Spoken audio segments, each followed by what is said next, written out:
Olá, graça e paz, muito bom dia, boa tarde ou boa noite para você que está comigo aqui no nosso canal Semeando a Palavra com a missionária Kézia, que sou eu. Como eu vou estar com vocês nesse dia 14 de novembro de 2024 para juntos fazermos nossa leitura bíblica diária. Peço que deixe o seu like, compartilhe esse vídeo com o máximo de pessoas possíveis, deixe também um comentário. Se você for novo ou nova por aqui, se inscreva no nosso canal, ative o sino de notificações para você receber também nosso devocional diário Meditar e Orar. Nossa leitura de hoje será Atos capítulos 13 e 14. Vem comigo para a leitura sem mais delongas. Atos capítulo 14.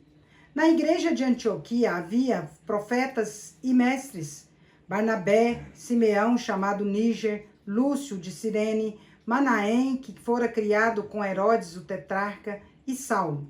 Enquanto adoravam ao Senhor e jejuavam, o Espírito Santo disse: Separem-me Barnabé e Saulo para a obra a que os tenho chamado. Assim, depois de jejuar e orar, impuseram-lhes as mãos e os enviaram. Em Chipre. Enviados pelo Espírito Santo, desceram a Seleucia e dali navegaram a Chipre.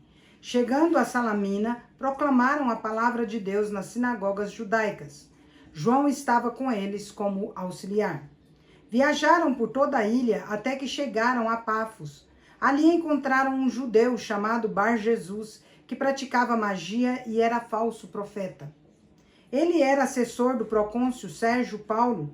O procônsul, homem inteligente, mandou chamar Barnabé e Saulo porque queria ouvir a palavra de Deus. Entretanto, Elimas, o mágico, que é o significado do seu nome, opôs-se a eles e tentava desviar da fé o procônsul. Então Saulo, também chamado Paulo, cheio do Espírito Santo, olhou firmemente para Elimas e disse: Filho do diabo e inimigo de tudo o que é justo, você está cheio de toda espécie de engano e maldade. Quando vai parar de perverter os retos caminhos do Senhor? Saiba agora que a mão do Senhor está contra você e você ficará cego e incapaz de ver a luz do sol durante algum tempo. Imediatamente caíram sobre ele névoa e escuridão. Tateando, ele procurava quem o guiasse pela mão. O procônsul, vendo o que havia acontecido, creu profundamente, impressionado com o ensino do Senhor. Em Antioquia da Pisídia. De Pafos, Paulo e os seus companheiros navegaram a Perge, na Panfilha. João os deixou ali e voltou para Jerusalém. De Perge prosseguiram até Antioquia da Pisídia. No sábado entraram na sinagoga e sentaram. Depois da leitura da lei e dos profetas, os líderes da sinagoga lhes mandaram dizer: Irmãos, se vocês têm uma mensagem de encorajamento para o povo, falem. Pondo-se em pé, Paulo fez sinal com a mão e disse: Israelitas e gentios tementes a Deus, ouçam-me. O Deus do povo de Israel escolheu os nossos antepassados e exaltou o povo durante a sua permanência na terra do Egito. Com grande poder os fez sair daquele país e os aturou no deserto cerca de 40 anos. Ele destruiu 7 nações em Canaã e deu a terra delas como herança ao seu povo. Tudo isso levou cerca de 450 anos. Depois disso, ele lhes deu juízes até o tempo do profeta Samuel. Então o povo pediu um rei, Deus lhes deu Saul, filho de Quis, da tribo de Benjamim, que reinou 40 anos. Depois de rejeitar Saul, levantou-lhes Davi como rei, sobre quem testemunhou: Encontrei Davi, filho de Jessé, homem segundo o meu coração. Ele fará tudo o que for da minha vontade. Da descendência desse homem, Deus trouxe a Israel o Salvador, que é Jesus, como havia prometido. Antes da vinda de Jesus, João pregou um batismo de arrependimento para todo o povo de Israel. Quando estava completando a sua carreira, João disse: Quem vocês pensam que eu sou? Não sou quem vocês pensam, mas eis que vem depois de mim aquele cujas sandálias não sou digno de desamarrar. Irmãos, filhos de Abraão e gentios tementes a Deus, a nós foi enviada essa mensagem de salvação. O povo de Jerusalém e os seus governantes não reconheceram Jesus, mas ao condená-lo, cumpriram as palavras dos profetas que são lidas todos os sábados. Mesmo não achando motivo legal para uma sentença de morte, pediram a Pilatos que mandassem executá-lo. Tendo cumprido tudo o que estava escrito a respeito dele, tiraram-no do madeiro e o colocaram em um sepulcro. Deus, porém, o ressuscitou dentre os mortos, e por muitos dias ele foi visto por aqueles que tinham ido com ele da Galiléia a Jerusalém. Estes agora são testemunhas de Jesus para o povo.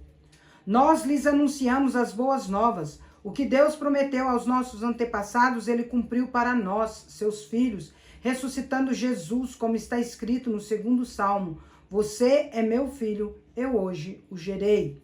O fato de que Deus o ressuscitou dentre os mortos para que nunca entrasse em decomposição é declarado nestas palavras: Eu dou a vocês as santas e fiéis bênçãos prometidas a Davi.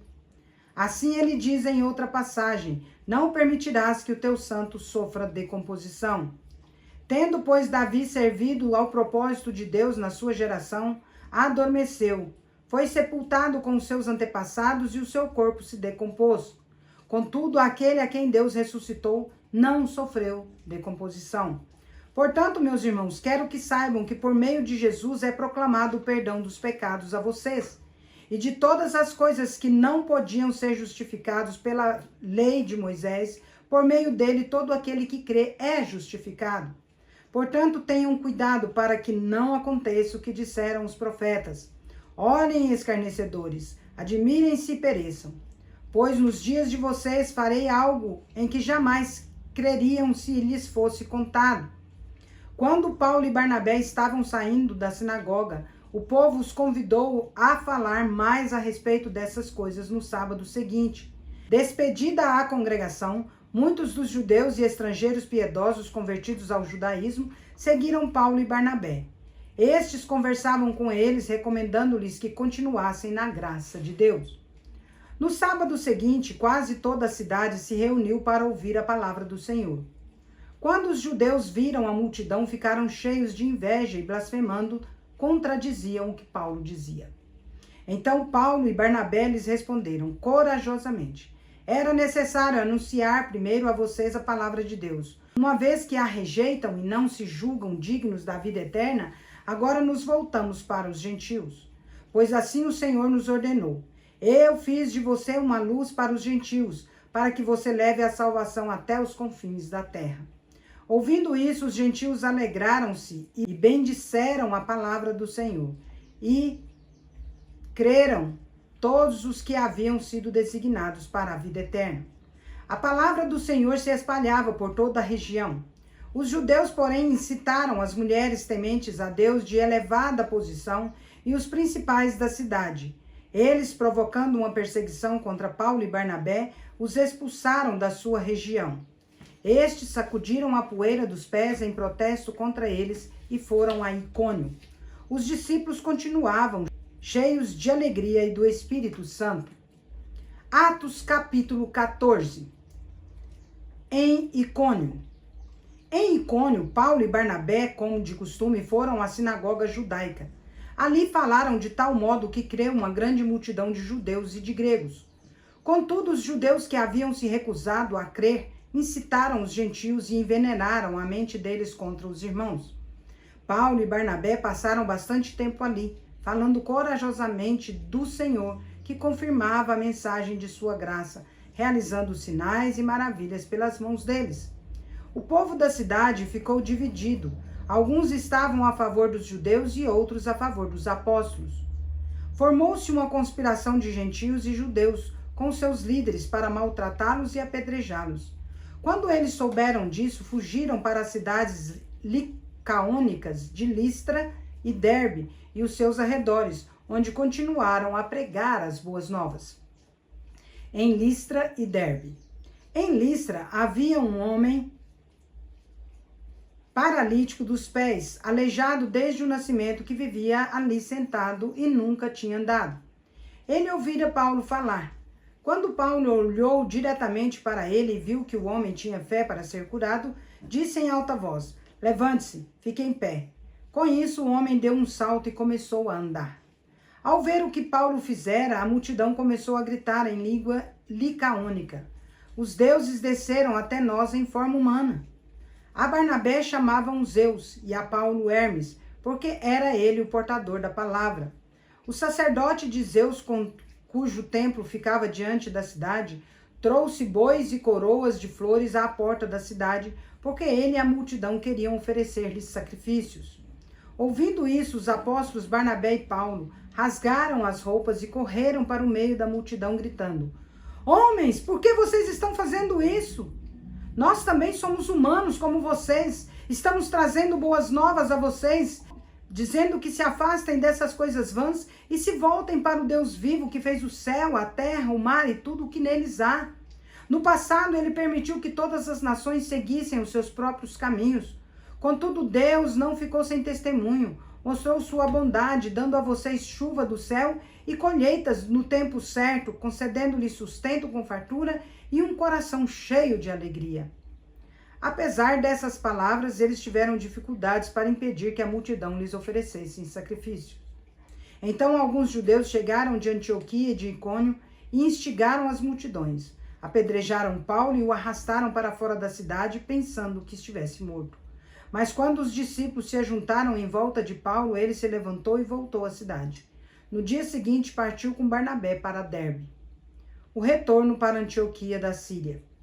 Pregaram as boas novas naquela cidade e fizeram muitos discípulos. Então voltaram para Listra, Icônio e Antioquia, fortalecendo os discípulos e encorajando-os a permanecer na fé, dizendo: é necessário que passemos por muitas tribulações para entrarmos no reino de Deus. Paulo e Barnabé designaram-lhes presbíteros em cada igreja e com oração e jejum os encomendaram ao Senhor, em quem haviam confiado. Passando pela Pisídia, chegaram a Panfilha e, tendo pregado a palavra em Perge, desceram a Atália. De Atália navegaram de volta a Antioquia, onde tinham sido recomendados à graça de Deus para a missão que agora haviam completado.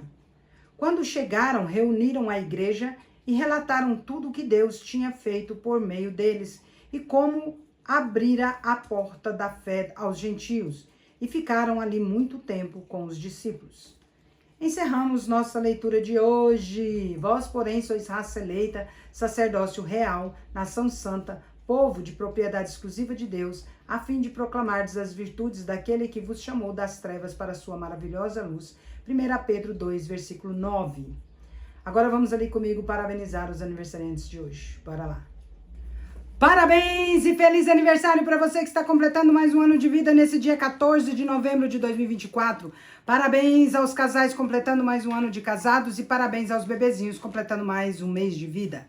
Meus parabéns especial vai para o Ivan Ferreira em Tesouro, Mato Grosso, para meu primo Adriano Albino lá em Angra dos Reis, Rio de Janeiro, e para o Nairão Souza lá em João Pinheiro, Minas Gerais. Que Deus abençoe grandemente a vida de vocês. Quero orar por vocês.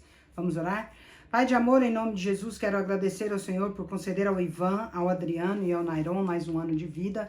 Pai, rogo ao Senhor as ricas bênçãos do Senhor sobre eles, de amor, de paz, de alegria, de prosperidade, de saúde, de harmonia, de sabedoria, de muitas felicidades e muitos anos de vida. Quero, ó Deus, rogar ao Senhor ainda que a boa, agradável e perfeita vontade do Senhor os acompanhe em toda a sua vida, em nome de Jesus. Amém. É isso aí, meus queridos e queridas. Deus é justo e bom. Vamos